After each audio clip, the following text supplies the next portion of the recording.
Ibn Abbas റളിയല്ലാഹു അൻഹു report ചെയ്യുന്ന മറ്റൊരു ഹദീസിൽ കാണാം, ജാഅത് ഇംറഅത്തും മിൻ ഖസ്അമ ആം ഹജ്ജത്തുൽ വിദാ, ഹജ്ജത്തുൽ വദാഇന്റെ അന്ന്, വിടവാങ്ങൽ ഹജ്ജിന്റെ അന്ന് നബി സല്ലല്ലാഹു അലൈഹി വസല്ലമയുടെ അരികിൽ ഖസ്അമ ഗോത്രത്തിൽപ്പെട്ട ഒരു പെണ്ണ് വന്നു. എന്നിട്ട് പറഞ്ഞു, യാ റസൂലല്ലാഹ്, ഇന്ന ഫരീളത്തല്ലാഹി അലാ ഇബാദിഹി ഫിൽ ഹജ്ജ്, അള്ളാഹുവിന്റെ അടിമകൾക്ക് അള്ളാന്റെ മേൽ അള്ളാഹുവിൽ ചെയ്യൽ നിർബന്ധമായ കാര്യം ഹജ്ജാണ്.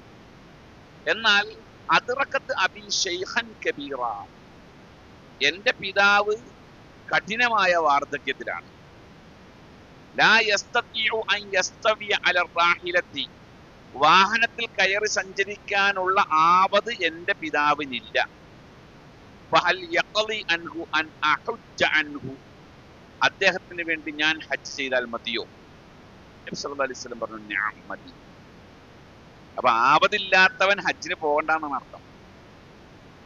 ഇത് 40 പേരടങ്ങുന്ന ഒരു വഫദ് ഹജ്ജിന് വേണ്ടി പോകും.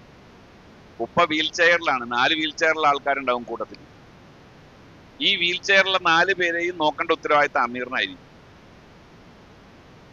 ഇത് ആരെ കൊന്തണം? ഒരിക്കലും നമ്മൾ ഹജ്ജിനെ ഒരിക്കലും നമ്മൾ പിന്തിക്കാൻ പാടില്ല. അതുകൊണ്ട് ഞാനിത് ഇന്ന് നിങ്ങളോട് പറയാനുള്ള കാരണം എന്താണെന്ന് വെച്ചാൽ, ഇനി മുമ്പോട്ടുള്ള സമയങ്ങൾ സങ്കീർണമായിക്കൊണ്ടിരിക്കുക. നിങ്ങൾക്കറിയോ, ഞാൻ എൻ്റെ ഫസ്റ്റ് ടൈമിൽ ഹജ്ജിന് ഞാൻ പോകുന്ന ആ ടൈമിൽ ഗവൺമെന്റ് കോട്ടയ്ക്ക് ഹജ്ജിന് പോകാൻ അന്നത്തെ ചെലവ് 67,000 രൂപയാണ്. ഗവൺമെന്റ് കോട്ടയ്ക്ക് പോയാൽ 28 കൊല്ലം മുമ്പുള്ള കഥയിൽ പറഞ്ഞു. 67,000 രൂപക്കാണ് അന്ന് ഹജ്ജ് ഗവൺമെന്റ് കോട്ടയ്ക്ക് പോയി.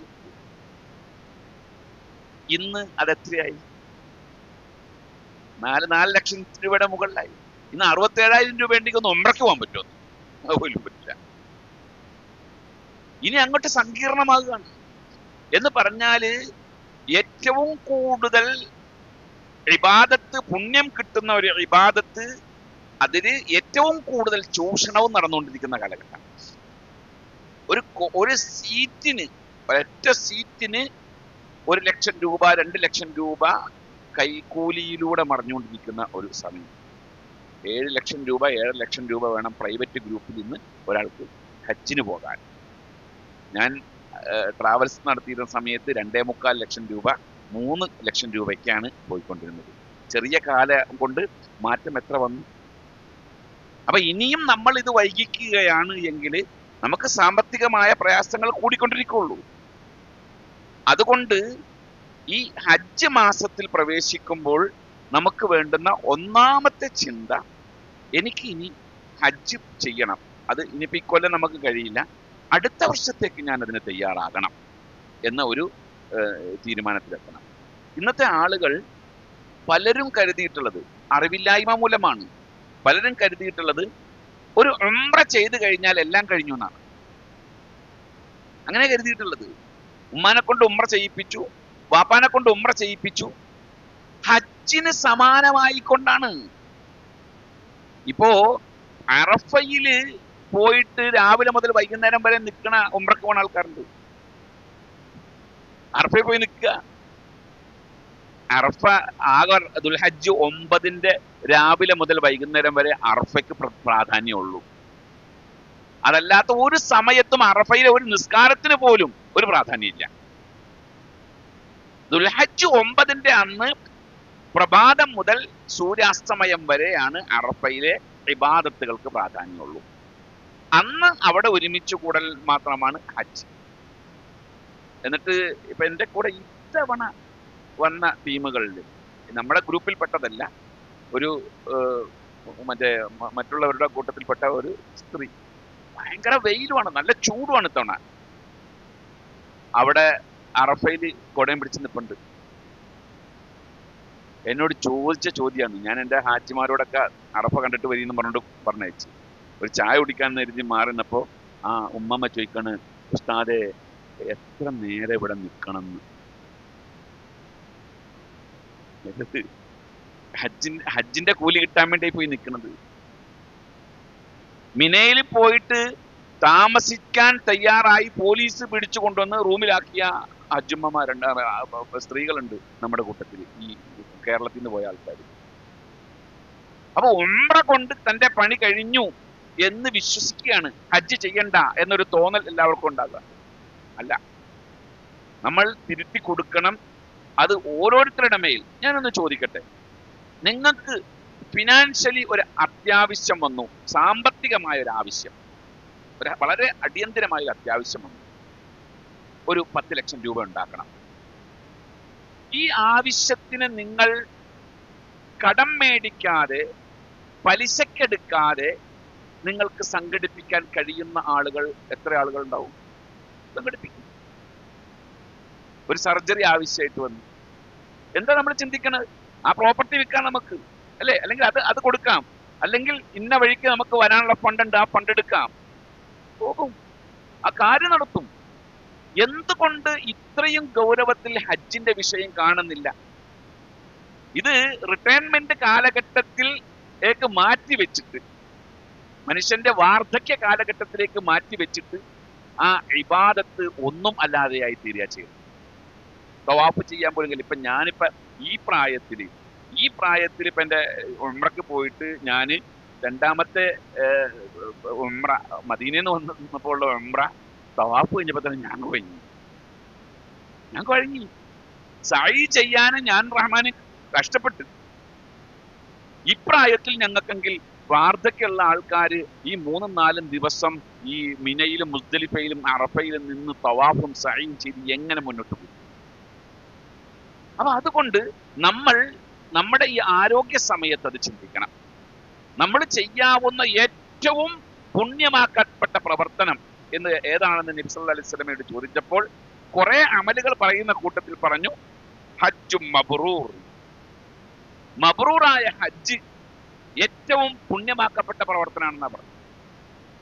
അതിന്റെ വിശദീകരണങ്ങളൊക്കെ നമുക്ക് ഇൻഷാ അല്ലാഹ് ഏതെങ്കിലും മറ്റു ക്ലാസ്സുകളിലൊക്കെ നൽകാം. എന്താണ് ഹജ്ജ് മബ്റൂർ? ഹജ്ജിന്റെ ഓരോ കർമ്മങ്ങളിലുള്ളയും പ്രാധാന്യങ്ങൾ എന്തൊക്കെയാണെന്നുള്ളത് നമുക്ക് പിന്നീട് ഈ വരുന്ന ക്ലാസ്സുകളിൽ എപ്പോഴെങ്കിലും നമുക്ക് വിശദീകരിക്കാം. അപ്പൊ ഒന്നാമത് നമ്മൾ ഈ ദുൽഖഅദൊക്കെ അതിന്റെ പകുതിയൊക്കെ ഏകദേശം ആകാൻ പോകുന്ന സമയത്ത് നമ്മൾ ഹജ്ജിനെ പറ്റി ആയിരിക്കണം ചിന്തിക്കേണ്ടത്. പിന്നെ ഹജ്ജുമായി ബന്ധപ്പെട്ടുകൊണ്ടുള്ള അള്ളാഹുവിന്റെ ശആഇറുകളെ പറ്റി, മക്കയെ പറ്റി, മദീനയെ പറ്റിയൊക്കെ നമ്മൾ ചിന്തിക്കണം. മക്കയെ പറ്റി ഞാൻ കഴിഞ്ഞ ഖുതുബ പറഞ്ഞിട്ടുണ്ട്, സൗകര്യപ്പെടുമെങ്കിൽ അത് കേട്ടാൽ മക്കയുടെ പ്രാധാന്യം എന്താണെന്നുള്ളത് നിങ്ങൾക്ക് കേൾക്കാൻ പറ്റും. അതല്ലെങ്കിൽ മറ്റു സമയത്ത് നമുക്ക് വിശദീകരിക്കാം. രണ്ടാമത് നമുക്ക് വേണ്ടത്, ഹജ്ജിന് പോകാത്ത ആളുകൾക്ക് രണ്ടാമത് ചിന്തിക്കേണ്ട കാര്യം ഉദ്ഹിയ്യത്തിനെ പറ്റിയാണ്. രണ്ടാമത് ചിന്തിക്കേണ്ട കാര്യം, ഈ രണ്ട് ചിന്തകളും ഹജ്ജ് മാസമായി കഴിഞ്ഞാൽ നമ്മുടെ ആളുടെ മുന്നിലേക്ക് വരുന്നുണ്ട്. ആൾക്കാർ ഹജ്ജിന് പോകുന്നുണ്ട്, യാത്രയാക്കാൻ പോകുന്നുണ്ട്, അതിലൊക്കെ നമ്മൾ കൂടും. പക്ഷേ ഉദ്ഹിയ്യത്ത് അത് നമ്മൾ എന്താണ് അതിന്റെ ഗൗരവം എന്ന് മനസ്സിലാക്കാതെ പോകും. റസൂൽ സല്ലല്ലാഹു അലൈഹി വസല്ലം പഠിപ്പിച്ച ഒരു ഹദീസിൽ ഇപ്രകാരം കാണാം, ഒരാൾക്ക് ബലിപെരുന്നാൾ ഈദുൽ അദ്ഹ സമാഗതമാവുകയും അയാൾക്ക് ആവതുണ്ടായിട്ട് കഴിവുണ്ടായിട്ട് അയാൾ ബലി അറക്കാതിരിക്കുകയും ചെയ്യുന്നുണ്ട് എങ്കിൽ അയാൾ ഈദ് നിസ്കരിക്കാൻ നമ്മുടെ മുസല്ലയിലേക്ക് വരണ്ട. അതിനെന്ത് മനസ്സിലായി? ഉദ്ഹിയ്യത്ത് പരമാവധി ചെയ്യാൻ പറ്റുന്ന ആളുകൾ ചെയ്യണം എന്നുള്ളതാണ്. അത് അവന്റെ മേൽ ഓരോ വ്യക്തിയുടെ മേലും നിർബന്ധമായിരിക്കുന്ന കാര്യമാണ്. കഴിവുണ്ടെങ്കിൽ ചെയ്യാം എന്ന് പറഞ്ഞുകൊണ്ട് ഒഴിവാക്കാൻ പറ്റുന്നതല്ല. നമ്മൾ അറിയേണ്ടത് ഉദ്ഹിയ്യത്തുമായി കൊണ്ടുള്ള ചില വിശദീകരണങ്ങളാണ്. എന്താണ് ഉദ്ഹിയ്യത്ത്? ബലിപെരുന്നാളിന്റെ അന്ന് സൂര്യാസ്തമയം കഴിഞ്ഞ് പെരുന്നാൾ നിസ്കാരവും കഴിഞ്ഞ് ദുഹാ സമയമാണ്. ആ സമയത്ത് അർപ്പിക്കുന്ന ബലികർമ്മം ആയതുകൊണ്ടാണ് ഇതിന് ഉദ്ഹിയ്യത്ത് എന്ന ആ പേര്. ദുഹാ സമയത്ത് നിർവഹിക്കുന്ന ബലികർമ്മം, ആ സമയമുള്ള അതിന്റെ തുടക്കം. അതുകൊണ്ടാണ് അതിന് ഉദ്ഹിയ്യത്ത് എന്ന് പേര് വരുന്നത്. ബലികർമ്മത്തിൽ ഉദ്ഹിയ്യത്ത് എന്ന കർമ്മം അല്ലെങ്കിൽ ബലികർമ്മം അല്ലെങ്കിൽ ഖുർബാൻ ഈ ലോക ചരിത്രത്തിൽ അല്ലെങ്കിൽ മനുഷ്യ ചരിത്രത്തിൽ ആദ്യമായി നിർവഹിച്ചത് ഹാബീലും ഹാബീലുമാണ്. അവരാണ് ആദ്യമായിട്ടുള്ള ബലി നിർവഹിക്കുന്നത്. ബലി എന്ന് പറയുമ്പോൾ അത് മൃഗത്തെ അറക്കൽ മാത്രമായിട്ട് നമ്മൾ കണക്കാക്കണ്ട. ബലി എന്നുള്ളത് ബലി എന്നുള്ളത് അള്ളാഹുവിന്റെ പ്രീതിക്ക് വേണ്ടി സമർപ്പിക്കുന്ന സമർപ്പണങ്ങളൊക്കെ ബലി എന്നതിന്റെ പരിധിയിലാണ് ഉൾപ്പെടുത്തിയിട്ടുള്ളത്. അവിടെ ഒരു വിഷയം എന്താണെന്ന് വെച്ചാൽ, അവിടുത്തെ വിഷയം രണ്ടാളുകൾക്കിടയിൽ ഒരു പ്രശ്നമുണ്ടായി. ഹാബീലിന്റെയും കാബീലിന്റെയും ഇടയിൽ ഒരു പ്രശ്നമുണ്ടായി. ആ പ്രശ്നമുണ്ടായപ്പോൾ എന്തു ചെയ്തു? ആ പ്രശ്ന പരിഹാരത്തിനായിക്കൊണ്ട് രണ്ടാളുകൾക്കും ബലി നിശ്ചയിച്ചു കൊടുത്തു. അതിൽ ഒരാൾ കർഷകനും ഒരാൾ ആട്ടിടയനുമായിരുന്നു. അതുകൊണ്ട് തന്നെ അവർക്ക് രണ്ടാൾക്കുമുള്ള വസ്തുവകകളെ അള്ളാഹുവിന്റെ മുമ്പിൽ സമർപ്പിക്കുക എന്നുള്ളതാണ് തീരുമാനിച്ചത്. അതനുസരിച്ച് 2 പർവ്വതങ്ങളുടെ മുകളിൽ അവരുടെ ബലി കൊണ്ടുപോയി വെക്കാൻ പറഞ്ഞു. അതിൽ അള്ളാഹു സ്വീകരിക്കുന്ന ബലി ആകാശത്ത് നിന്ന് ഒരു തീ ഇറങ്ങിക്കൊണ്ട് കരിച്ചു കളയും. അത് അള്ളാഹു സ്വീകരിക്കും എന്നുള്ളതാണ് അതിന്റെ അടയാളമായി പറഞ്ഞത്. അതിൽ ഹാബീലിന്റെ ബലി അള്ളാഹു തആല സ്വീകരിക്കും, ഹാബീലിന്റെ ബലി അള്ളാഹു സ്വീകരിക്കില്ല. അപ്പൊ തന്റെ ബലി സ്വീകരിക്കാത്തതിന്റെ കാരണം ആരാഞ്ഞപ്പോൾ അതിന് അള്ളാഹു കൊടുത്ത മറുപടി ഇന്നമാ യതഖബ്ബലുല്ലാഹു മിനൽ മുത്തഖീൻ. അള്ളാഹു തഖ്വയുള്ളവരിൽ നിന്ന് ബലി സ്വീകരിക്കുന്നു. ബലി എന്നുള്ളത് വലിയൊരു ഇബാദത്താണ്. വലികുല്ലി ഉമ്മത്തിൻ ജഅൽനാ മൻസകൻ ലിയദ്കുറു ഇസ്മല്ലാഹ അലാ മാ റസഖഹും മിൻ ബഹീമത്തിൽ അൻആം. എല്ലാ സമുദായത്തിനും ബലികർമ്മത്തെ അല്ലാഹു തആല സംവിധാനിച്ചിട്ടുണ്ട്. എല്ലാ സമുദായത്തിനും ബലികർമ്മമുണ്ട്. എന്തിനു വേണ്ടിയാണ്? ലിയദ്കുറു ഇസ്മല്ലാഹി, അല്ലാഹുവിന്റെ നാമത്തെ ഓർക്കാൻ വേണ്ടി, അല്ലാഹനെ ഓർക്കാൻ വേണ്ടിയാണ് ബലി. അല്ലാഹു തആല അവർക്ക് നൽകിയിരിക്കുന്ന കന്നുകാലി ഇനങ്ങളിൽ നിന്നായിരിക്കണം അത് നൽകേണ്ടത് എന്നുള്ളതാണ്. അപ്പോ ഇസ്ലാമിലെ ബലികളെ സംബന്ധിച്ച് പറയുന്ന കൂട്ടത്തിൽ പരാമർശിക്കപ്പെട്ട ഒരു പ്രധാനപ്പെട്ട ബലി ആദം നബിയുടെ മക്കൾ നൽകിയ ബലിയ ഖുർബാൻ ആണ്. രണ്ടാമത്തേത് മൂസാ അലൈഹിസ്സലാം തന്റെ ജനതയോട് കൽപ്പിച്ച ഒരു ബലി. അത് അവരുടെ ഇടയിലുണ്ടായ ഒരു വിഷയം, അല്ലാഹുവിന്റെ കഴിവ് തിരിച്ചറിയാൻ പറ്റാതെ പോയ ഒരു സമൂഹത്തോട് കൽപ്പിച്ച ഒരു ബലിയാണ്. പുല്ല് മുളക്കാൻ തുടങ്ങി. ഇത് സാമിരി കണ്ടു. ആ പുല്ല് മുളച്ച ഭാഗത്ത് നിന്ന് ഒരു പിടി മണ്ണെടുത്തിട്ടാണ് സാമിരി പശുക്കുട്ടിയുടെ മൂക്കിൽ വെച്ചു കൊടുത്തത്. പശുക്കുട്ടി ചലിക്കാൻ തുടങ്ങി. ചലിക്കുന്നതായിട്ട് ഇവർക്ക് അനുഭവപ്പെട്ടു. അപ്പോഴാണ് എന്ത് ചെയ്തത്? ഇവർ പശുക്കുട്ടിനെ ആരാധിക്കാൻ തുടങ്ങിയത്. അതിനുശേഷമുണ്ടായ സംഭവമാണ് പശുക്കുട്ടിയോടുള്ള ആരാധനാ മനോഭാവം അവരുടെ ഹൃദയത്തിൽ ഉണ്ടായിരിക്കെയാണ് ഈ ആൾ കൊല ചെയ്യപ്പെടുന്നത്. അപ്പോഴാണ് അല്ലാഹു തആല എന്ത് ചെയ്തത്? അതിന് തീർപ്പ് കൽപ്പിക്കാൻ തീരുമാനിച്ചത്. ആ തീർപ്പായിരുന്നു അൻ തദ്ബഹു ബഖറത്തൻ, ഒരു പശുവിനെ അറക്കണം, ഒരു പശുവിനെ അറക്കണം. അവര് പറഞ്ഞു ഞങ്ങളെ കളിയാക്കാണോന്ന് ചോദിച്ചു. അപ്പൊ അദ്ദേഹം അതിന് മറുപടിയും പറഞ്ഞു. അതിലൊരു കൂട്ടം ആളുകൾ പശുവിനെ അറക്കാൻ തയ്യാറായി. അത് വലിയൊരു ചരിത്രമാണ്. പക്ഷെ പശുവിനെ അറക്കാൻ തയ്യാറായ ആളുകൾ ഏതെങ്കിലും ഒരു പശുവിനെ പോയി അറുത്താൽ മതിയായിരുന്നു. അതാണ് ഇസ്ലാമിലെ ഓരോ വിഷയങ്ങളിലുമുള്ള പഠനം നമ്മൾ മനസ്സിലാക്കേണ്ടത്. ആവശ്യമില്ല. ഒടുവിൽ പശുവിന്റെ തോൽ നിറയെ സ്വർണ്ണ നാണയം കൊടുക്കാം എന്ന വ്യവസ്ഥയിലാണ് അങ്ങനത്തെ ഒരു പശുവിനെ അവർക്ക് ഒത്തുകിട്ടിയത്. ആ പശുവിനെ അറുത്തിട്ട് അതിന്റെ തോല് നിറയെ സ്വർണം കൊടുക്കാം. അങ്ങനെയാണ് അവർ ആ പശുവിനെ അറുത്തത്. അവിടെ അല്ലാഹുവിന്റെ ദൃഷ്ടാന്തം അവർ കാണിച്ചു കൊടുത്തു. ആ പശുവിന്റെ ഒരു ഭാഗം കൊണ്ട് ഈ മരണപ്പെട്ട് കിടക്കുന്ന ആളെ സ്പർശിക്കാൻ പറഞ്ഞു. സ്പർശിച്ചു. പല റിപ്പോർട്ടുകളുണ്ട്. സ്പർശിച്ചു എന്നുണ്ട്. അതല്ല, പശുവിനെ അറുത്തതിന് ശേഷം അയാളോട് ചോദിക്കാൻ പറഞ്ഞു എന്നുണ്ട്. പശുവിന്റെ ആന്തരിക അവയവം കൊണ്ട് അയാളെ അടിച്ചു എന്നുണ്ട്. വാലുകൊണ്ട് അടിച്ചു എന്നുണ്ട്. ഒരുപാട് റിപ്പോർട്ടുകളുണ്ട്. എന്തായാലും പശുവിനെ അറുത്തതിന് ശേഷം അയാളോട് ചോദിച്ചു നിന്നെ കൊന്നത് ആരാണെന്ന്. അപ്പൊ അയാൾ പറഞ്ഞു എന്നെ കൊന്നത് ഇന്ന വ്യക്തിയാണെന്ന് പറഞ്ഞു. ഒരു ദൃഷ്ടാന്തമായി കൊണ്ട് അല്ലാഹു തആല കൊടുത്ത ഒരു ബലി, ഒരു പരീക്ഷണം എന്ന നിലയിൽ കൊടുത്ത ഒരു ബലി. മറ്റൊരു ബലി ഇബ്രാഹിം നബി അലൈഹിസ്സലാം നടത്തിയ ബലിയാണ്. അതൊരു സംശയ നിവാരണം എന്ന നിലയിലാണ്. ഈമാനിന്റെ ഉറപ്പിന് വേണ്ടി കൊടുത്ത ഒരു ബലിയാണ്. അള്ളാഹുവിനോട് ചോദിച്ചു, ഇത് ഖാല ഇബ്രാഹിം റബ്ബി അരിനി കൈഫ തുഹീൽ മൗത, എങ്ങനെയാണ് മരണപ്പെട്ടു പോയവരെ ജീവിപ്പിക്കുന്നത് എന്ന് എനിക്കൊന്ന് കാണിച്ചു തരൂ. എനിക്കൊന്ന് അറിയണം. അപ്പോ അള്ളാഹു തആല ചോദിച്ചു, ഇബ്രാഹിമെ അവലം തുഅ്മിൻ, നിനക്ക് വിശ്വാസം വന്നില്ലേ?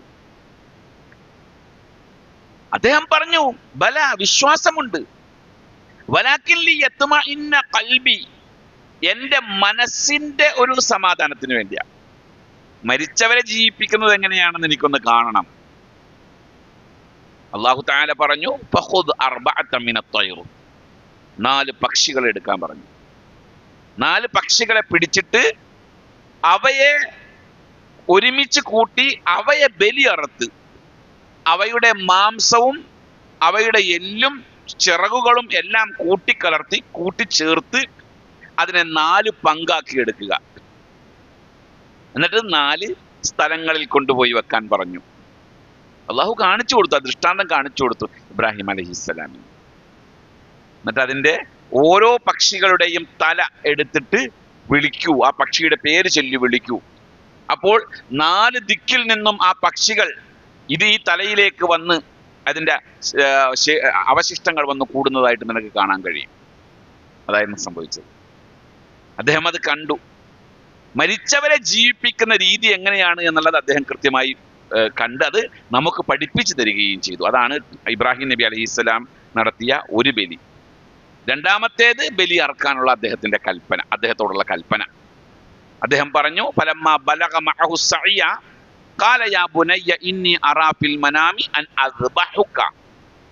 മകൻ ഏകദേശം സഅയായി, അവൻ അധ്വാനിക്കാനുള്ള പരുവത്തിലേക്ക് മകൻ വളർന്നു വന്നപ്പോൾ, ഇസ്മായിൽ അലൈഹിസ്സലാം വളർന്നു വന്നപ്പോൾ അദ്ദേഹം പറഞ്ഞു, മോനെ, ഞാൻ സ്വപ്നത്തിൽ നിന്നെ അറക്കുന്നതായി സ്വപ്നം കണ്ടു. അത് അള്ളാഹുവിന്റെ നിർദ്ദേശമാണ് എന്ന് ഞാൻ മനസ്സിലാക്കുന്നു. അതനുസരിച്ച് ഇബ്രാഹിം നബി അലൈഹി സ്വലാമിന്റെ ആ കൽപ്പനയ്ക്ക് വിധേയനാകാൻ ഇസ്മായിൽ തയ്യാറായി. ഇവിടെ ചരിത്രത്തിലൊക്കെ കുറെ കാര്യങ്ങൾ പറയുന്നുണ്ട്. ഇബ്രാഹിം നബി അലൈഹി സ്വലാം മകനെയും കൂട്ടിക്കൊണ്ട് പോയി ഒരു പാറയുടെ അടുത്തെത്തി, അവിടെ കിടത്തി, കഴുത്തിൽ കത്തി വെച്ചു, മുറിഞ്ഞില്ല. കല്ലുമ്മ വെച്ചു, കല്ല് മുറിഞ്ഞു എന്നൊക്കെ പറഞ്ഞിങ്ങനെ, അതൊക്കെ കഥാപ്രസംഗത്തിൽ പറയുന്ന കുറെ കാര്യങ്ങൾ. അതിന് നമ്മുടെ പ്രമാണങ്ങളായിട്ട് ബന്ധമില്ല. അദ്ദേഹം അതിന് തയ്യാറായി, മകനെ കൂട്ടിക്കൊണ്ടുപോയി. അത്ര തന്നെ. ഒരു സ്ഥലത്തെത്തി. അത് ഇന്ന് മിനയിൽ നമുക്ക് പോകുമ്പോൾ കാണാം. അതിന്റെ ഒരു ഏരിയ, അവിടെ ഒരു ചെറിയൊരു കുബ്ബ പോലെ ഒരു അടയാളം ഉണ്ടാക്കി വെച്ചിട്ടുണ്ട്. അതാണ് അതിന്റെ ഏരിയ എന്ന് പറയപ്പെടുന്നു.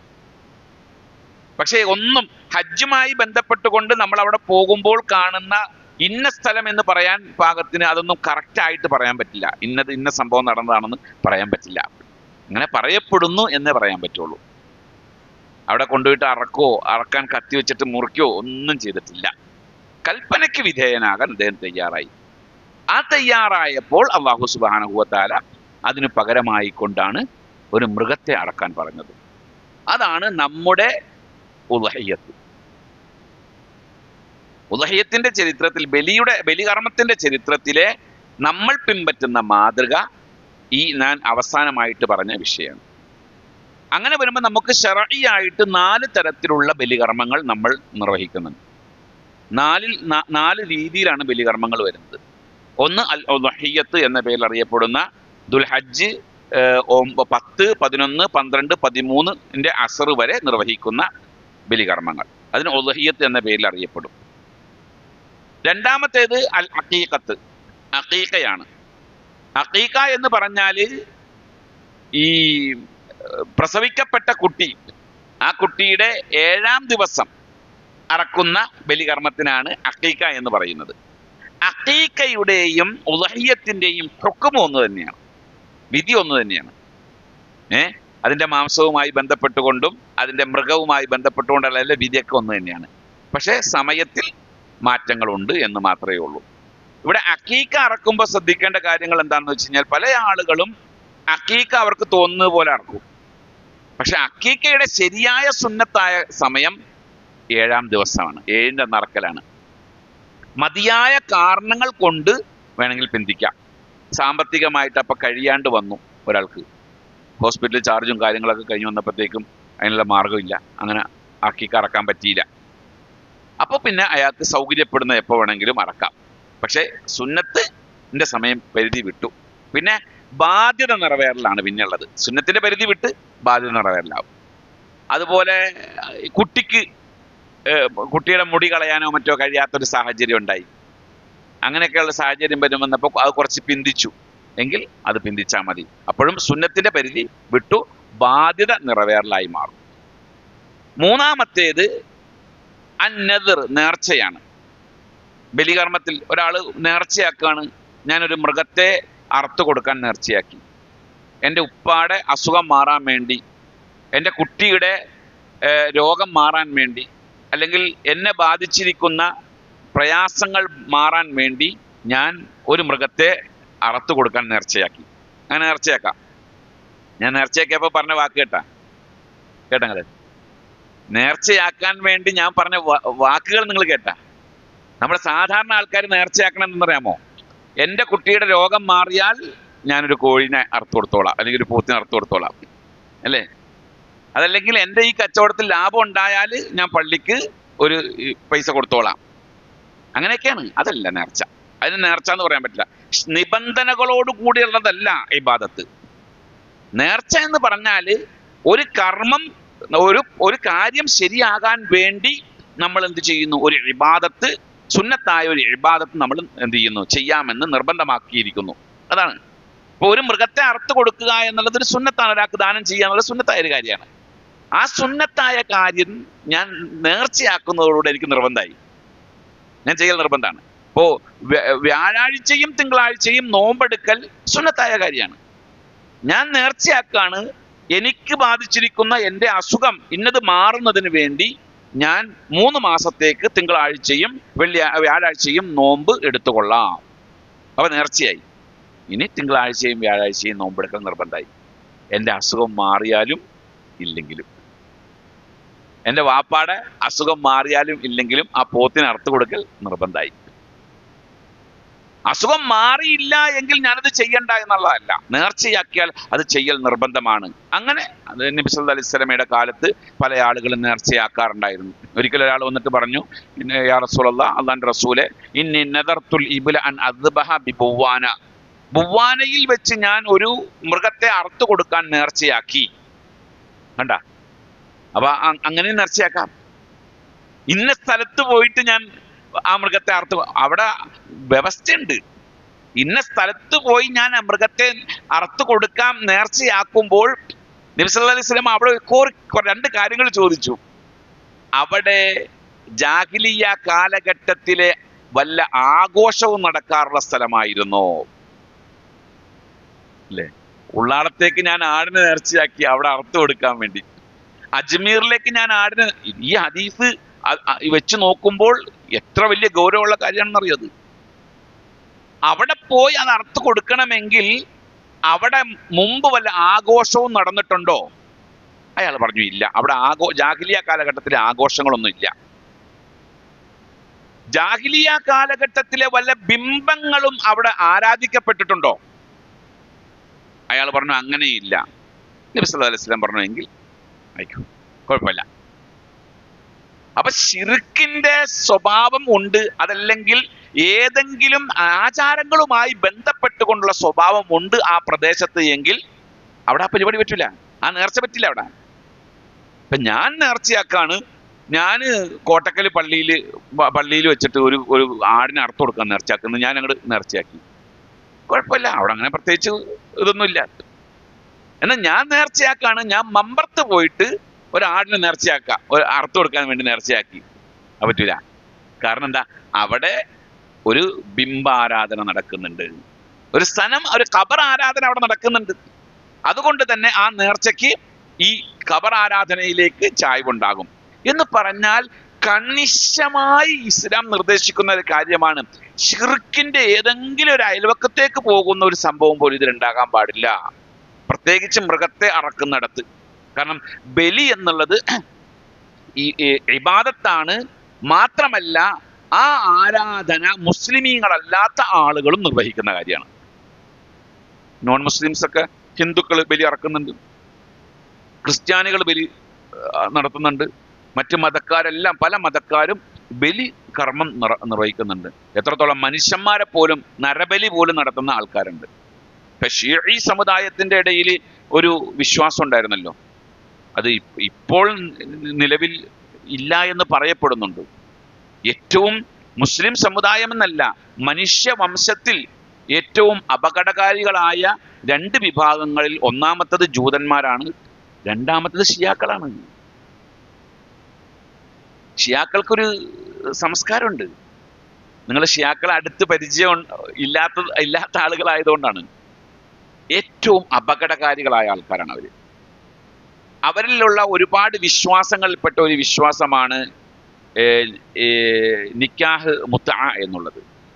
മുത്തഅത്തിന്റെ വിവാഹം. മുത്തഅത്തിന്റെ വിവാഹം ഒരു കാലഘട്ടത്തിൽ ഇസ്ലാമിൽ ഉണ്ടായിരുന്നു. മുത്തഅത്തിന്റെ വിവാഹം എന്ന് പറഞ്ഞാൽ താൽക്കാലിക വിവാഹം. അത് മുമ്പുണ്ടായിരുന്നു ഇസ്ലാം, പിന്നെ ഇസ്ലാം അത് തടഞ്ഞു. താൽക്കാലിക വിവാഹത്തെ വിലക്കിയിട്ടുണ്ട്.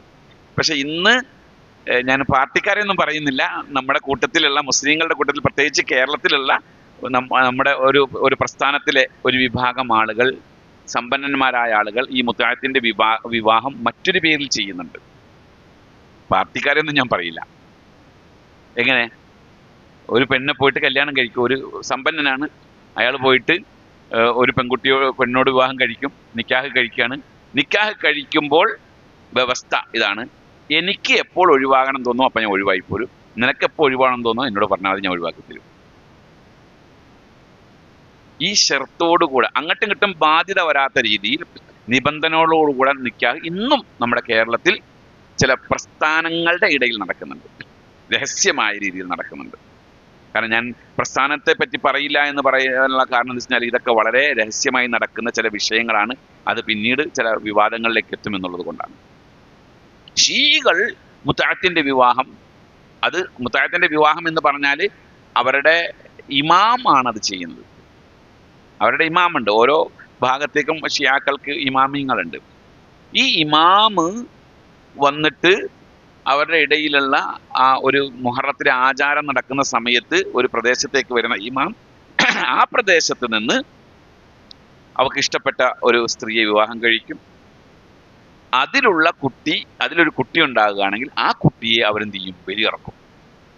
ഇപ്പൊ അത് നിലവിലുണ്ടോ എന്നുള്ളത് അറിയില്ല. ഞാൻ ബാഖിയാത്തുസ് സാലിഹാത്തിൽ പഠിച്ചിരുന്ന കാലഘട്ടത്തിൽ അവരിൽ നിന്ന് തന്നെ ഈ വിഷയത്തെ പറ്റി നമുക്ക് ഔദ്യോഗികമായി കിട്ടിയ ഒരു അറിവാണത്. നമ്മൾ കേൾക്കുമ്പോൾ അത്ഭുതപ്പെട്ടു, അങ്ങനെയൊക്കെ ഉണ്ടോ എന്നുള്ളത്. പക്ഷെ ഇന്ത്യയിൽ നടപ്പിലില്ല, സംഗതിയില്ല. പക്ഷെ ഇന്ത്യ അല്ലാത്ത മറ്റു രാജ്യങ്ങൾ. അതുകൊണ്ട് തന്നെ ഷിയാക്കൾ സമുദായത്തിന് ഈ ലോകത്തിലെ മനുഷ്യവംശത്തോട് ചെയ്യുന്ന ദ്രോഹം വളരെ മൃഗീയമായിട്ടാണ്. കാരണം സ്വന്തം ശരീരം പോലും അടിച്ച് മുറിവേൽപ്പിച്ച് പരിക്കേൽപ്പിക്കുന്ന ആൾക്കാരാണ്. നിങ്ങൾ കണ്ടിട്ടുണ്ടോ? അത് നേരിട്ട് കണ്ടിട്ടുണ്ടോ? ആരെങ്കിലും ഉണ്ടോ? അത് കാണണം. അത് കണ്ടാൽ നമ്മൾ അത്ഭുതപ്പെട്ടു പോകും. ഞങ്ങൾ 2 വർഷം ബാഖിയാത്ത് സാലിയാത്തിൽ ഞാൻ നിൽക്കുമ്പോൾ ബാഖിയാത്തിന്റെ വലിയൊരു ബാഖിയാത്തിന്റെ ചുറ്റും ഷിയാക്കളാണ്, മൊത്തം ഷിയാക്കളാണ്. ബാഖിയാത്തിന്റെ തെരുവുകൾ, പ്രത്യേകിച്ച് ഇതുപോലെ മഴ പെയ്യുന്ന സമയത്ത് ഒരിക്കൽ മുഹറം 9, 10 വന്ന്, അന്ന് ഞാൻ ആദ്യമായിട്ട്, നമ്മളൊക്കെ സാധാരണ പറയാറുണ്ട് രക്തം ചാലിട്ടൊഴുകുമെന്ന് പറയാറുണ്ട്, പക്ഷെ അന്ന് ഞാൻ നേരിട്ട് കണ്ടു രക്തം ചാലിട്ടൊഴുകുന്നത്, സ്വന്തം ശരീരം മുറിവേൽപ്പിച്ചിട്ട്. അങ്ങനെയുള്ള ആളുകൾക്ക്, സ്വന്തം ശരീരത്തോട് ദയയില്ലാത്ത ആളുകൾക്ക് പിന്നെ മറ്റുള്ളവരോട് ദയ ഉണ്ടാവും. ഇപ്പോ ഇറാനിന്റെ പ്രസിഡന്റ് കൊല ചെയ്യപ്പെട്ട സംഭവം, ഇപ്പോഴത്തെ വിഷയങ്ങളുണ്ടല്ലോ, അത് എന്ത് തന്നെയാണ് എങ്കിലും മുസ്ലിം സമുദായത്തിന് ഇത്രയധികം വേദന സമ്മാനിച്ച ഒരു നേതാവ് വേറെ ഇല്ല. ഹൂത്തികളെ വളർത്തിയെടുത്ത് വിശുദ്ധ മസ്ജിദുൽ ഹറമിന്റെ കഅബക്ക് നേരെ ഹൂത്തികൾ മിസൈൽ അയച്ചിട്ടുണ്ട് എങ്കിൽ ഒരു തരത്തിലും സാമ്പത്തിക ബലമുള്ള ആൾക്കാരല്ല ഹൂസികൾ. അവർക്ക് പിന്തുണ കൊടുത്ത ആൾക്കാർ ഇറാനികളാ. മഹാനായ ഉമർ ഇബ്നുൽ ഖത്താബ് റളിയല്ലാഹു അൻഹു, അബൂബക്കർ സിദ്ദീഖ് റളിയല്ലാഹു അൻഹു, ഈ 2 ആളുകളുടെ ശരീരം ഖബറിൽ നിന്ന് പുറത്തെടുത്ത് പരസ്യമായി കെട്ടിത്തൂക്കി കഷ്ണമായി നുറുക്കും എന്ന് എഴുതി വെച്ച ആൾക്കാരാണ് ഷിയാക്കൾ. അവർക്ക് അധികാരം കിട്ടിയാൽ എത്രത്തോളം ഉണ്ട്? നബി സല്ലല്ലാഹു അലൈഹി വസല്ലമയുടെ ഭൗതിക ശരീരം ഖബറിൽ നിന്ന് മോഷ്ടിക്കാനുള്ള എല്ലാവിധ പദ്ധതികളും ആവിഷ്കരിച്ച ആൾക്കാരാണ് അവര്. വിശുദ്ധ കഅബ ഹറമാണ്. ഹറം എന്ന് പറഞ്ഞാൽ എന്താ? പവിത്രമാണ്. അവിടെ 550 സ്ക്വയർ കിലോമീറ്റർ ആണ് കഅബയുടെ ഹറമിന്റെ പരിധി. ഹറം എന്ന് പറയുമ്പോൾ നമ്മൾ ആ മക്കയും ആ ചുറ്റുവട്ടം മാത്രമല്ല, 550 സ്ക്വയർ കിലോമീറ്റർ അത്രയും വിശാലതയുണ്ട് ഹറമിന്. അല്ലാഹു സുബ്ഹാനഹു വ തആല മലക്കുകളെ അയച്ച് ഇബ്രാഹിം നബി അലൈഹിസ്സലാമിനെ കൊണ്ട് നേരിട്ട് കല്ലുകൾ സ്ഥാപിച്ചതാണ് ഹറമിന്റെ അതിർത്തി.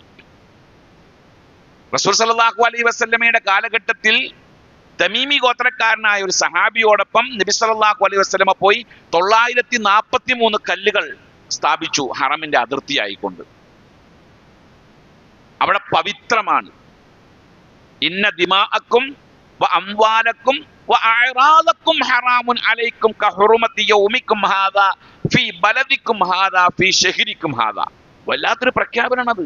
അറഫയുടെ അന്ന് നബി സല്ലല്ലാഹു അലൈഹി വസല്ലമ പ്രഖ്യാപിച്ചത്. നിങ്ങളുടെ സമ്പത്ത്, നിങ്ങളുടെ ജീവൻ, വ അഅറാദക്കും നിങ്ങളുടെ അഭിമാനം, ഇത് മൂന്നും ഇവിടെ ഹറാമാണ്, പവിത്രമാണ്. തൊടാൻ പാടില്ല, ഒരാളെ ചീത്ത പറയാൻ പോലും പാടില്ല.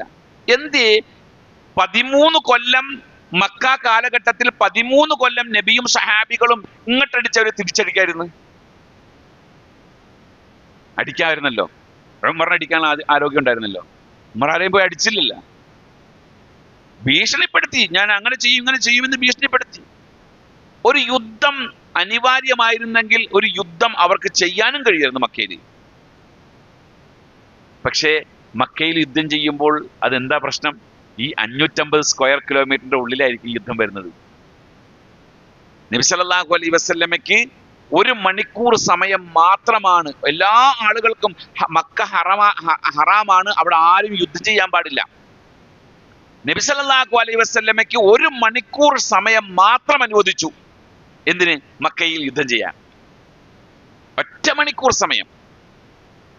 അതിനു മുമ്പും അതിനു ശേഷവും ഒരാൾക്കും അനുവാദം കൊടുത്തിട്ടില്ല മക്കയിൽ യുദ്ധം ചെയ്യാൻ. മക്ക ഫതഹിന്റെ അന്നാണ് ആ അനുവാദം കൊടുത്തത്. മക്ക ഫതഹിന്റെ അന്ന് ആ അനുവാദം കൊടുത്തപ്പോ നബി സല്ലല്ലാഹു അലൈഹി വസല്ലമ ആ ആനുകൂല്യത്തെ ഉപയോഗപ്പെടുത്തിക്കൊണ്ട് എല്ലാവരുമായിട്ട് യുദ്ധം ചെയ്തോ?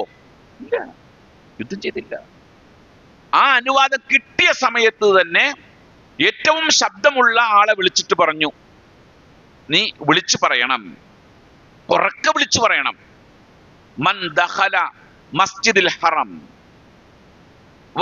മൻ ദഖല മസ്ജിദുൽ ഹറം, ആരെങ്കിലും മസ്ജിദുൽ ഹറമിൽ പ്രവേശിച്ചു എന്നിട്ട് അവന്റെ ആയുധം താഴെ വെച്ചാൽ ഫഹുവ ആമിനുൻ, അവൻ സുരക്ഷിതനാണ്, അവൻ ആരും ഒന്നും ചെയ്യൂല. മൻ ദഖല ദാറഹു വ അഗ്ലഖ ബാബഹു ഫഹുവ ആമിനുൻ, ആരെങ്കിലും സ്വന്തം വീടിന്റെ ഉള്ളിൽ കയറി വാതിലടച്ചാൽ അവനെയും ഒന്നും ചെയ്യില്ല. നിർഭയത്വം കൊടുത്തു, ആരെയും ഒന്നും ചെയ്യൂല. ആരും മക്കയിലുള്ള ഒരാളും നബി സല്ലല്ലാഹു അലൈഹി വസല്ലമയുടെ യുദ്ധത്തിന് അന്ന് തയ്യാറാകൂല. കാരണം എന്താ? അന്ന് അവർക്ക് കഴിയില്ല. അതിന് 1,00,000 സഹാബികളുടെ പിന്തുണയോടുകൂടിയാണ് വന്നിരിക്കുന്നത്. എല്ലാ സംവിധാനത്തോടു കൂടിയാണുള്ളത്. തൊടാൻ പറ്റില്ല അവർക്ക്. അപ്പൊ അങ്ങനെയുള്ളൊരു സാഹചര്യത്തിൽ ആരെങ്കിലും യുദ്ധത്തിനൊരുങ്ങോ? രക്ഷപ്പെടാനുള്ള മാർഗമല്ലേ നോക്കുള്ളൂ. അവര് മസ്ജിദുൽ ഹറമിൽ പോയി കുറെ ആൾക്കാരിരുന്നു, പലരും വീടുകളിൽ വാതിലടച്ചിരുന്നു. അപ്പൊ ആ കൂട്ടത്തിൽ ഒരാൾ വന്നിട്ട് നബി സല്ലല്ലാഹു അലൈഹി വസല്ലമയോട് പറഞ്ഞു, യാ റസൂലല്ലാഹ്, ഇന്ന അബാ സുഫിയാന യുഹിബ്ബു തഫാഖുർ. നമ്മൾ സത്യവിശ്വാസികൾ ശരിക്കും നോട്ട് ചെയ്യേണ്ട ഒരു വലിയൊരു പോയിന്റ് ആണ്. ഇന്ന അബാ സുഫിയാന യുഹിബ്ബു തഫാഖുർ. അബൂ സുഫിയാന് തഫാഖുർ ഇഷ്ടമാണ്. തഫാഖുർ എന്ന് പറഞ്ഞാൽ അയാളെ പ്രശംസിക്കുന്നത് അയാൾക്ക് ഇഷ്ടമാണ്. അയാളെ പരിഗണിച്ചാൽ അത് അയാൾക്ക് ഭയങ്കര ഇഷ്ടമാണ്. നബി സല്ലല്ലാഹു അലൈഹി വസല്ലം ഉടനെ പറഞ്ഞു, ഈ പോയ ആളെ വിളിച്ചിട്ട് പറഞ്ഞു, ഉറക്കെ വിളിച്ചു പറ, മൻ ദഖല ദാറ അബീ സുഫിയാൻ ഫഹുവ ആമിനുൻ. അബൂ സുഫിയാന്റെ വീട്ടിൽ കയറിയാൽ അവനും സുരക്ഷിതനാണെന്ന് പറയാൻ പറഞ്ഞു. അബൂ സുഫിയാൻ ആരാ? എല്ലാത്തിന്റെയും കാരണക്കാരനാണ്. ബദർ യുദ്ധത്തിന്റെ കാരണക്കാരനാരാ? അബൂ സുഫിയാനാണ്. അബൂ സുഫിയാൻ ലംലമിനെ അയച്ചില്ലേ മക്കയിലേക്ക്? ലംലമിനെ അയച്ചപ്പോ ലംലം പോയി മക്കയിൽ നിന്ന് കൊണ്ട് പ്രഖ്യാപിച്ചു, നമ്മുടെ നമ്മുടെ സംഘത്തിനെ ദ്രോഹിക്കാൻ 50,000 സ്വർണ്ണ നാണയമായിട്ടാണ് ആ ആളുകൾ വരുന്നത്, 70ഓളം ആൾക്കാർ. ആക്രമിക്കാൻ വേണ്ടി മുഹമ്മദും കൂട്ടരും വരുന്നുണ്ട്, യുദ്ധത്തിന് തയ്യാറാകണം. അബൂ സുഫിയാന്റെ പ്രേരണയിലാണ് അവർ പുറപ്പെടുന്നത്. ഉഹദ് യുദ്ധത്തിൽ മുസ്ലിമീങ്ങൾക്ക് ഇത്രയധികം പരാജയവും പ്രയാസവും ഉണ്ടാക്കിയത് അബൂ സുഫിയാനല്ലേ. പിന്നീട് ഇങ്ങോട്ടുള്ള ഇസ്ലാമിന്റെ ഓരോ സംഭവങ്ങളിലും അബൂ സുഫിയാന്റെ പങ്ക് വളരെ വലുതല്ലേ. പകയും വെറുപ്പും അല്ലായിരുന്നു ഇസ്ലാമിനോടുണ്ടായിരുന്നത്. അത്രയും കഠിനനായ ശത്രു. ആ ശത്രുവിന്റെ വിഷയത്തിലാണ് നബി സല്ലല്ലാഹു അലൈഹി വസല്ലമ ഒരു ഇളവ് പ്രഖ്യാപിക്കുന്നത്. വേണേ പിടിച്ചോണ്ട് വന്നിട്ട് കൊല്ലാം, കാരണം യുദ്ധത്തിനുള്ള അനുവാദം ഉണ്ട് അവിടെ. ഒരു മണിക്കൂർ ടൈം അബൂ സുഫിയാനെ കൊല്ലാം. മൻ ദഖല ദാറ അബീ സുഫിയാൻ ഫഹുവ ആമിൻ. അബൂ സുഫിയാൻ ഇസ്ലാമിലേക്ക് വരാനുള്ള പ്രധാനമായ കാരണം അതാണ്. പല കാരണങ്ങളുണ്ട്, അതിലെ പ്രധാനമായ കാരണം ആ പരിഗണനയാണ്. നമ്മൾ ചില ആളുകളെ പരിഗണിക്കണം.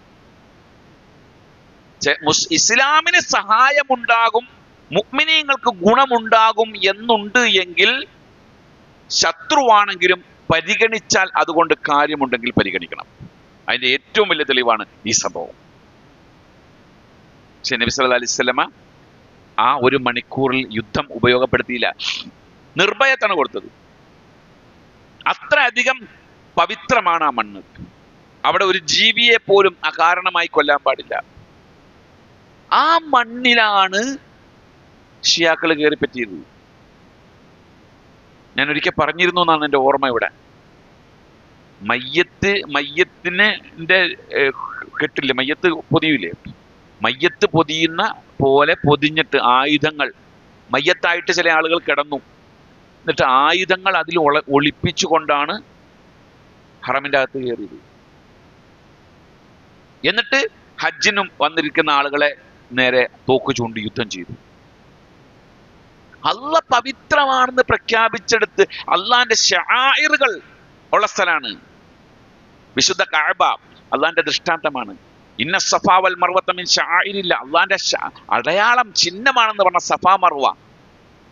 അതുപോലെ മക്കയിലെ പല കാര്യങ്ങളും അള്ളാഹു വ്യക്തമായി എടുത്തു പറഞ്ഞ സ്ഥലങ്ങൾ, മഖാം ഇബ്രാഹിം ഉൾപ്പെടെയുള്ള സ്ഥലങ്ങൾ. അവിടെ കയറിയിട്ട് യുദ്ധം ചെയ്യാൻ തയ്യാറായെങ്കിൽ സൗദിയിലത്തെ ഗവൺമെന്റ് ഏറ്റവും കൂടുതൽ പ്രതിസന്ധിയിലായത് അവിടെയാണ്. പട്ടാളോ ആയുധം ഇല്ലാഞ്ഞിട്ടല്ല, അവർക്കറിയാം തിരിച്ചിങ്ങോട്ടൊന്നും ചെയ്യൂലെന്ന്. ഒടുവിൽ ആ സംഭവം അവസാനിപ്പിച്ചത് വെള്ളം അടിച്ച് കയറ്റിയിട്ടാണ് അവരെ പുറത്തെടുത്തത്. ഒരു ഏറ്റവും താഴത്തെ ഹറമിന്റെ ഏറ്റവും താഴത്തെ ബ്ലോക്കിൽ വെള്ളം നിറച്ചു. വെള്ളം നിറച്ചിട്ടാണ് എല്ലാത്തിനും പൊടിച്ച് പുറത്താക്കിയത്. ദിവസങ്ങൾ നീണ്ടു നിന്നത്. അപ്പൊ മനുഷ്യവംശത്തോട്, പ്രത്യേകിച്ച് ഇസ്ലാമിന്റെ ആളുകളോട് ഒരല്പം പോലും ദയാദാക്ഷിണ്യം ഇല്ലാത്ത ആളുകളാണ് ഷിഈകൾ. അല്ലെങ്കിൽ ഇസ്ലാമിനെതിരെ ഇത്രമാത്രം ആരോപണങ്ങൾ ഉണ്ടാകാൻ ഇവരല്ലാതെ വേറെ ആരുമില്ലല്ലോ കാരണക്കാര്. ചിന്തിച്ചാൽ മതി. ഇന്നത്തെ പാലസ്തീനിലെ, ഗസയിലെ മുസ്ലിമീങ്ങൾ അനുഭവിക്കുന്ന പ്രശ്നങ്ങളുടെ മൂല കാരണക്കാര് ഇവരാണ്, ഷിയാക്കളാണ്. അതൊക്കെ നമ്മൾ പരസ്യമായിട്ട് പറയുമ്പോ അത് എന്താണ്, അവരെ പറഞ്ഞാൽ ആ പാർട്ടിക്കാരൊക്കെ ഇസ്ലാമിന് വേണ്ടി നിൽക്കണമെന്ന് നിലകൊള്ളാൻ തോന്നും. ഷിയാക്കൾ ഉണ്ടാക്കിയ പാർട്ടിയാണ് ഇപ്പോ ഗസയിലുള്ള ആൾക്കാരും. അവരാണ് ഈ പ്രശ്നങ്ങൾ ഉണ്ടാക്കിയ ആൾക്കാരും. അപ്പൊ ഇത്രയും പ്രശ്നങ്ങളൊക്കെ ഉണ്ട്. അപ്പൊ പവിത്രമായിരിക്കുന്ന ഭൂമിയെ ആ പവിത്രത ലംഘിച്ച ആളുകളാണ് അവര്.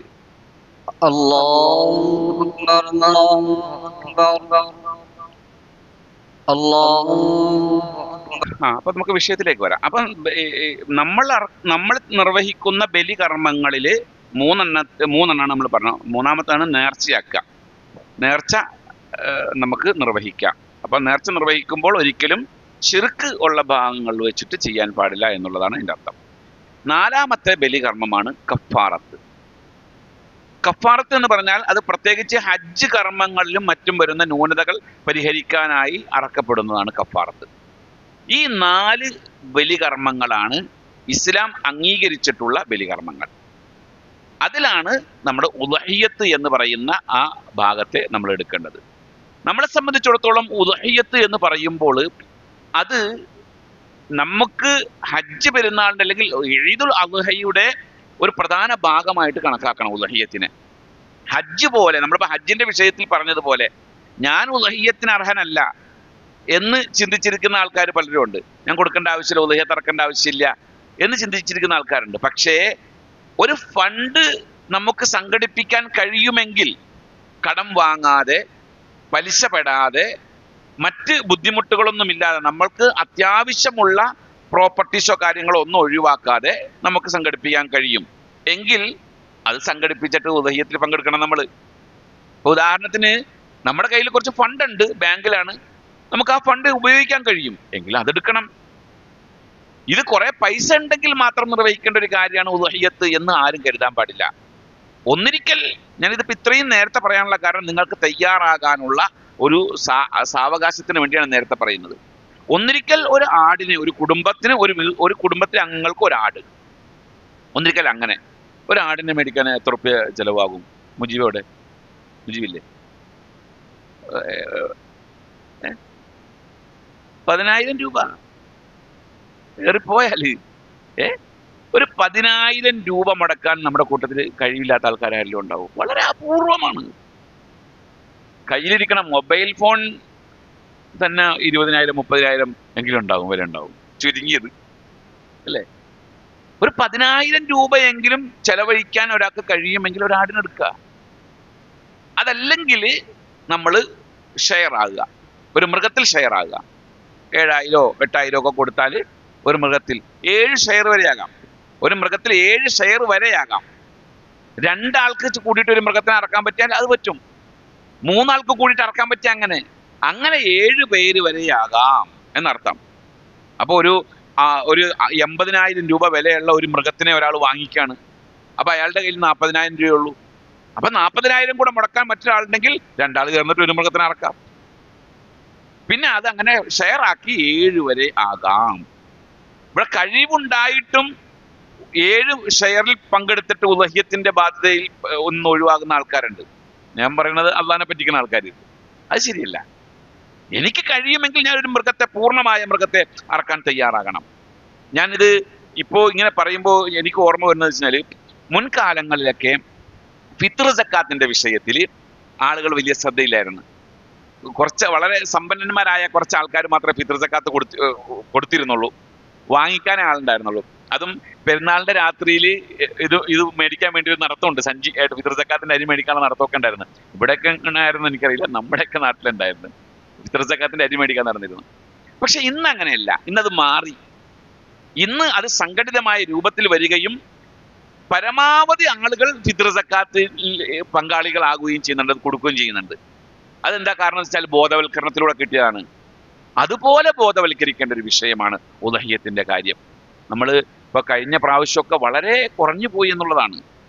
അതുപോലെ തന്നെ മറ്റൊരു വിഷയം വരുന്നത്, നമ്മുടെ ഇവിടെ ഉദ്ഹിയ്യത്ത് അറക്കേണ്ട ആളുകൾ ഇവിടെ അതിനുള്ള മതിയായ സംവിധാനം ഉണ്ട് എങ്കിൽ, കൊടുക്കുന്നുണ്ട്, അത് അവകാശികൾക്ക് എത്തുന്നുണ്ട് എന്ന് ബോധ്യമാണെങ്കിൽ മാത്രമാണ് നമ്മുടെ ഇവിടെ അല്ലാത്ത മറ്റു സ്ഥലങ്ങളിലേക്ക് നീക്കാൻ പറ്റുള്ളൂ.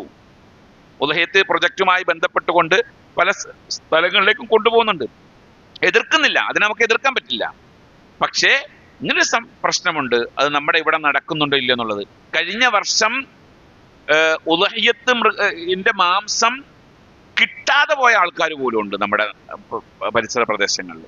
കാരണം ഈ പ്രൊജക്റ്റിന്റെ ഭാഗമായിട്ട് കുറെ അങ്ങോട്ടും ഇങ്ങോട്ടും നീങ്ങി, പലയിടങ്ങളിലേക്ക് നീങ്ങി. അവിടെ 3, 4, 5 ഒക്കെ അറുത്തിരുന്നിടത്ത് ഒരു മൃഗത്തിനെ മാത്രം അറുത്ത് എത്താതെ തികയാതെ പോയ സംഭവങ്ങളൊക്കെ ഉണ്ടായിട്ടുണ്ട്. അപ്പൊ ഈ ബാധ്യത നമ്മൾ പ്രത്യേകമായിട്ട് നിറവേറണം. അതില് ഉദ്ഹിയ്യത്ത് അറക്കാൻ വേണ്ടി നമുക്ക് ആ വിഷയം പറഞ്ഞ് അവസാനിപ്പിക്കാം.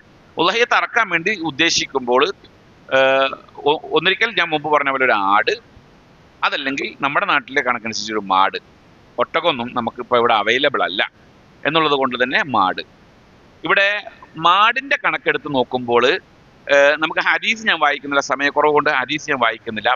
നബി സല്ലല്ലാഹു അലൈഹി വസല്ലം പറഞ്ഞു, മാടാണെങ്കിൽ അതിന് 2 വയസ്സ് തികഞ്ഞതും ആടാണ് എങ്കിൽ 1 വയസ്സ് തികഞ്ഞതും എന്നുള്ളതാണ് കണക്ക് വന്നിട്ടുള്ളത്. അപ്പോൾ അത് ഓരോ ആടിൻ്റെയും രീതികളാണ്. കോലാട് അതേപോലെ ചെമ്മരിയാട്, നെയ്യാട്.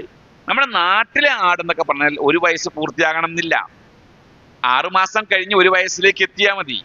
അത് പൂർത്തിയാകണം എന്ന് നിർബന്ധമൊന്നുമില്ല. അതുപോലെ തന്നെ മാടിന്റെ വിഷയത്തിലും 2 വയസ്സ് പൂർത്തിയാകുക എന്നുള്ളതല്ല, അത്ര ആണെന്നില്ല. ഏകദേശം 1.5 വയസ്സൊക്കെ കഴിഞ്ഞ് 2ലേക്ക് എത്തുന്നു എങ്കിൽ അതിനെ അറക്കാം. അറക്കുമ്പോൾ ശ്രദ്ധിക്കേണ്ട കാര്യം എന്താണെന്ന് വെച്ച് കഴിഞ്ഞാൽ, ഒരു കാരണവശാലും ആ മൃഗങ്ങൾക്ക് ന്യൂനതകൾ ഉണ്ടാകാതിരിക്കാൻ പ്രത്യേകം ശ്രദ്ധിക്കണം എന്നുള്ളതാണ്. അപ്പൊ നമ്മൾ ഇത്തരം കാര്യങ്ങൾക്കൊരു പ്രധാന പരിഗണന കൊടുത്തുകൊണ്ട് വേണം ഹജ്ജിന്റെ മാസത്തിൽ നമ്മൾ ജീവിക്കാൻ. അപ്പോൾ ഇന്ന് തന്നെ തീരുമാനം എടുക്കണം. ഇപ്പൊ ഈ മെസ്സേജ് നിങ്ങൾക്ക് കിട്ടിയ ഈ മെസ്സേജ് പരമാവധി ആളുകൾക്ക് ഷെയർ ചെയ്തുകൊണ്ട് ഈ വർഷത്തെ നമ്മുടെ ഉളഹിയത്ത് കർമ്മത്തിൽ കൂടുതൽ ആളുകളുടെ ഷെയർ ഉണ്ടാകണം, ഇടപെടൽ ഉണ്ടാകണം എന്നുള്ളത് ഞാൻ ഉണർത്തുകയാണ്. അതുപോലെ തന്നെ ഹജ്ജിന്റെ വിഷയത്തിൽ നമ്മൾ പറഞ്ഞ പോലെ തന്നെ അടുത്ത വർഷത്തേക്ക് അതിനുള്ളതായ ഒരു ഒരുക്കം ഇൻഷാ അല്ലാഹ് ഓരോ ആളുകളും നടത്തണം. അള്ളാഹു തൗഫീഖ് തന്ന് അനുഗ്രഹിക്കുമാറാകട്ടെ. എല്ലാ വെള്ളിയാഴ്ചയും മഗ്രിബ് നമസ്കാരത്തിന് ശേഷം പരിശുദ്ധ ഖുർആന്റെ പാരായണ പഠനം ഇവിടെ ആരംഭിച്ചിട്ടുണ്ടെന്നാണ് ഉണർത്തിയിട്ടുള്ളത്. അത് നമ്മൾ ഖുർആന്റെ ഓരോ പോർഷനുകൾ കൃത്യമായിട്ട് ഓതി പഠിപ്പിച്ച് തരുന്ന ഒരു സംവിധാനം ആരംഭിച്ചിട്ടെന്ന് പറഞ്ഞു. അൽഹംദുലില്ലാ. അത് ആരംഭിച്ചതിന് പിന്നിൽ പ്രവർത്തിച്ച ആളുകൾ ഞാൻ അവരെ അഭിനന്ദിക്കുന്നു. അള്ളാഹു അവർക്ക് അർഹമായ പ്രതിഫലം കൊടുക്കുമാറാകട്ടെ.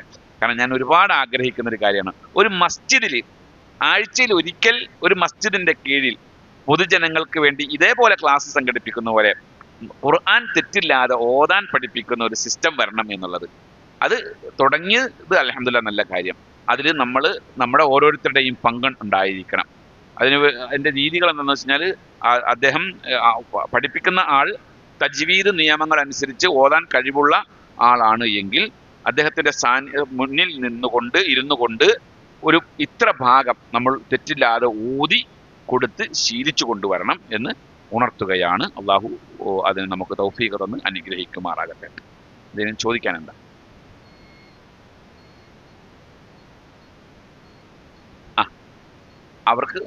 അവർ പ്രായപൂർത്തിയായി കഴിഞ്ഞാൽ അവർ ഹജ്ജ് ചെയ്യൽ നിർബന്ധമാണ്. അത് നിർബന്ധ ബാധ്യതയായി മാറുകയാണ്.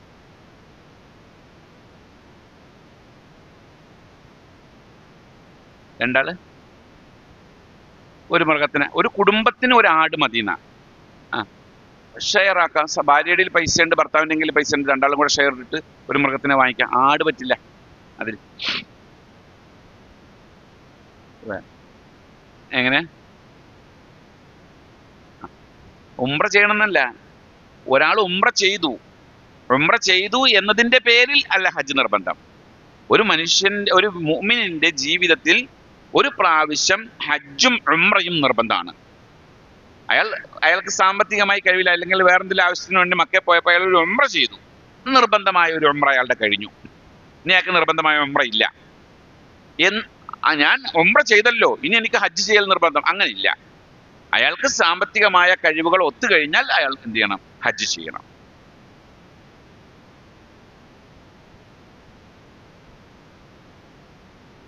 കേട്ടില്ല?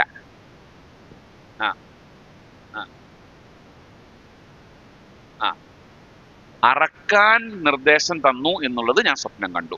ഇങ്ങനെയാണ് അവിടെ ഇന്നി അറാഫിൽ മനാമി അൻ അദ്ബഹുക, നിന്നെ അറക്കാൻ നിർദ്ദേശം തന്നതായിട്ട് ഞാൻ സ്വപ്നം കണ്ടു എന്നുള്ളതാണ്, അറക്കുന്നതായിട്ടെന്നല്ല. ഇനി ഒന്നുമില്ലെങ്കിൽ നമുക്ക്